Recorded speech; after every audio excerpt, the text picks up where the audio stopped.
Hallelujah, hallelujah, hallelujah. Happy Thursday to you. I welcome you to my channel. God bless you for joining me. Today's ministration says, Oluwa fi ṣẹ́ràn mi. Hallelujah. That is, I have a message from the Lord to you. Hallelujah. Look and live. Wo Jésù kò sí. Hallelujah. God bless you as you listen.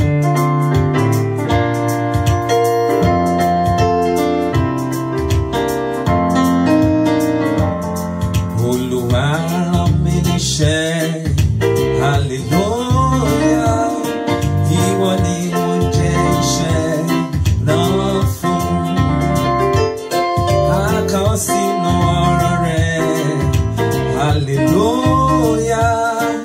Ẹni tó bá wo Jésù yóò yè. Wo kò yẹ arákùnrin. Wo Jésù kí o sì yè. A kọ sínú ọ̀rọ̀ rẹ̀. Hallelujah. Ẹni tó bá wo Jésù yóò yè.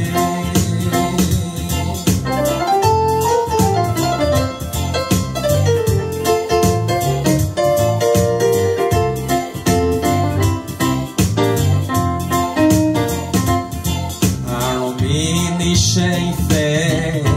Hallelujah. Wọ́n jẹ́ iṣẹ́ náà ọ̀rẹ́ mi.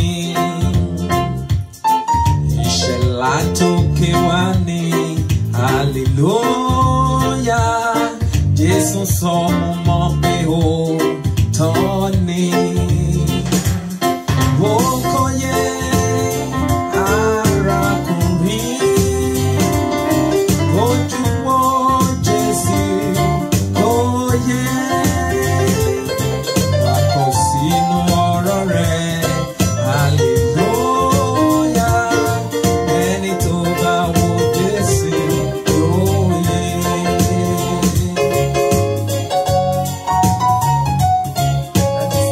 Look unto Jesus, the author and the finisher of your faith. Don't look at like any man. Don't look at anybody.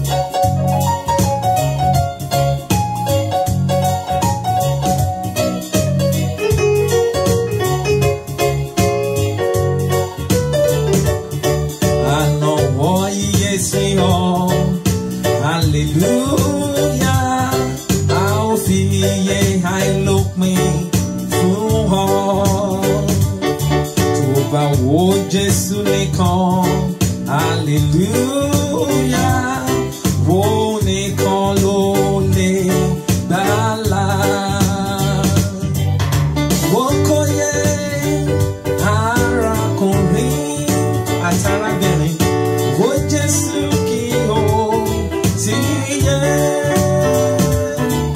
A kọ sínú ọ̀rọ̀ rẹ̀. Hallelujah. Ẹni tó bá wo Jésù yóò yè. Wo kò yẹ, wo kò yẹ arábìnrin. Wo Jésù kí o sì yè. A kọ sínú ọ̀rọ̀ rẹ̀. Hallelujah. Ẹni tó bá wo Jésù yóò yè. Wo kò yẹ, wo kò yẹ arákùnrin. Wo Jésù kí o sì yè. A kọ sínú ọ̀rọ̀ rẹ̀. Hallelujah. Ẹni tó bá wo Jésù yóò yè. A kọ sínú ọ̀rọ̀ rẹ̀. Hallelujah. Ẹni tó bá wo Jésù yóò yè. A kọ sínú ọ̀rọ̀ rẹ̀. Hallelujah. Ẹni tó bá wo Jésù yóò yè. A kọ sínú ọ̀rọ̀ rẹ̀.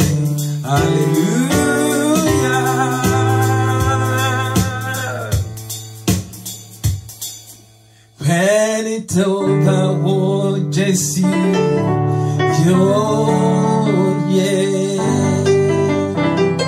He said, look unto me, the author and the finisher of my faith. God bless you.